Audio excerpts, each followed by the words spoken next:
Greetings, my name is Lisa Jackson. I'm the Education Coordinator here at the Savannah African Art Museum. Welcome. Welcome to our February workshop. So, yes, we are safe distancing and we are wearing our masks. But since our camera person is way across the other side of the room, I can remove this so I can communicate to you better.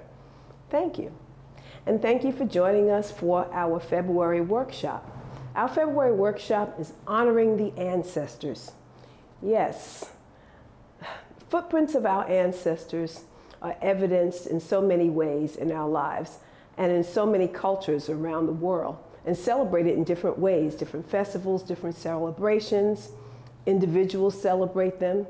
So what we thought we would do for this workshop is that we're going to show you how some cultures celebrate the ancestors around the world. So we're going to look at two major celebrations. One is in Mexico, another one is in Japan. And then what we're going to do is we're going to show you a couple of pieces here at the museum to show you how some of these pieces are used to celebrate the Africans in West Africa and Central Africa. So now, some of you that are watching may have noticed that I'm not greeting you from the usual workshop room where I have my workshops. Well, no, I am greeting you from a gallery at the main museum and an exhibit that just launched that we are very excited about and hoping that you will come and visit. And it is our hair exhibit. Yes, the hair exhibit. It's Roots, Hair, Culture, and History. And it's exploring and celebrating the hair of Africans, mainly from the West African and Central Africa, because those are the two areas of Africa that we have our collection from. So that is what I am doing today. I'm standing here in this room with all these different pieces in our hair exhibit, and we're inviting you to come down and to come take a look.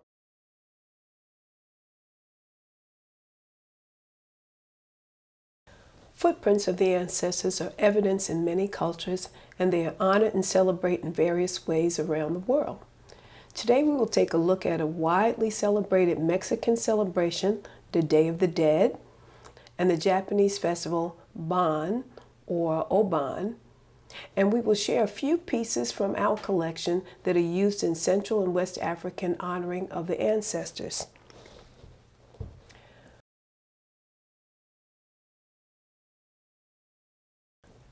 The Day of the Dead.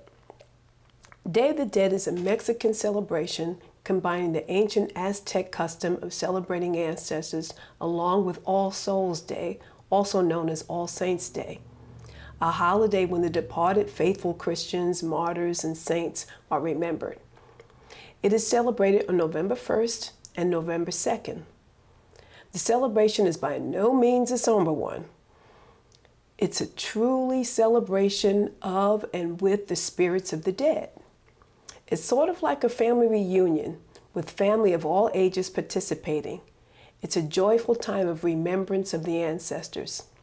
The festivities begin with families setting up candlelit altars in their homes so spirits can return to their relatives' homes.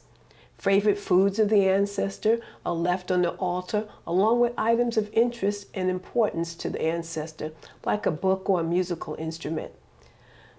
Glasses of water are even set out for the dead who may be thirsty after their long journey back to the living, and flower petals are left to lead a path to altars and graves.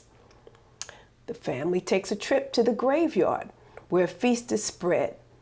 Songs are sung. Family members speak to the ancestors, and they introduce new family members born since the passing of the ancestor. During this time, the family will also clean the tombstones and grave area. Sometimes complete altars are built there too. Then there is the parade, where hundreds of people wearing vibrant costumes and colorful skull face paintings disguised as an iconic Mexican skeleton figure known as La Catrina, or elegant skull. Skull replicas are everywhere, and every age takes part. While it is a celebration of the ancestors, it is also a reminder that death is just a part of life. Keeping company with the skeletons reminds them that one day they will be skeletons.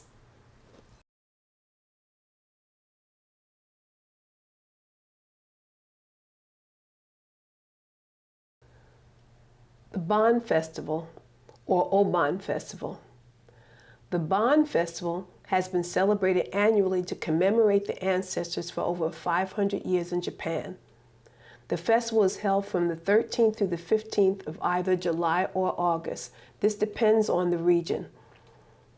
The word Oban is a Japanese transliteration of the Sanskrit word alambana, which means to hang upside down, which implies unbearable pain and suffering.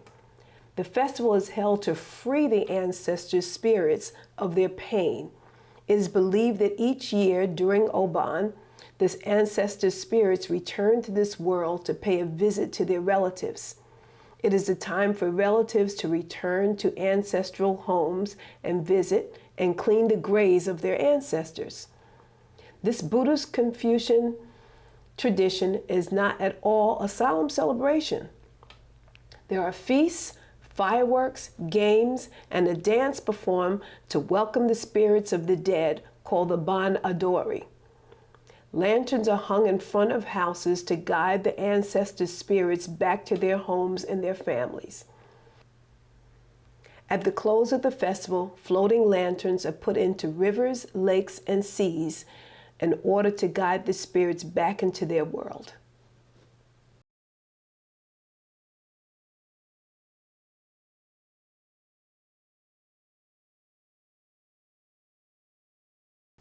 And now we will share a few pieces from our collection of West African and Central Africa that are used to honor the ancestors.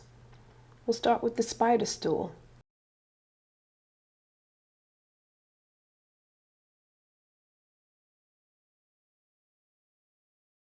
This spider stool used by the Bamileke peoples of Cameroon grasslands. It is referred to as a stool, but is actually used as a throne. A key aspect of Bamileke belief is that it is crucial for the living to maintain a close relationship with the spirits of the ancestors. Although the decorative motifs on this stool may at first simply look like interesting designs, these patterns represent earth spiders. According to Bamileke mythology, the earth spider is believed to be a communicator between the living and the ancestral dead. Although the seed itself is used as a symbol of high social standing and the leadership role of the sitter, it also represents how connected the sitter is with the spirit world. While symbols such as the earth spider represent a connection with the ancestors themselves, it also represents a connection with tradition and the cumulative body of knowledge that is developed over the course of generations.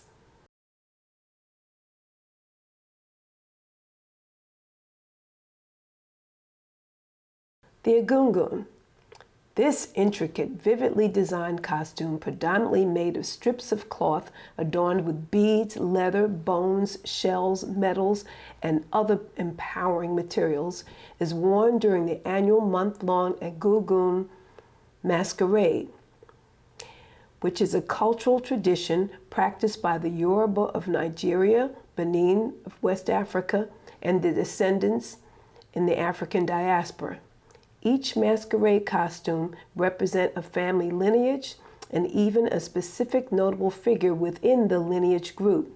The Egungun is a return of the spirit of the ancestors, returning to the community for remembrance, celebration, blessings, protection, warnings, and even punishment if and when descendants neglect to honor the ancestors and their immense wisdom and power evoked to advise and help the living. The celebration is filled with vibrant music and dance.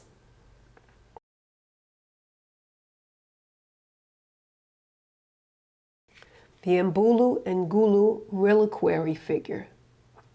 These highly abstracted human figures are used to honor the sacred dead of the Koda peoples of Gabon.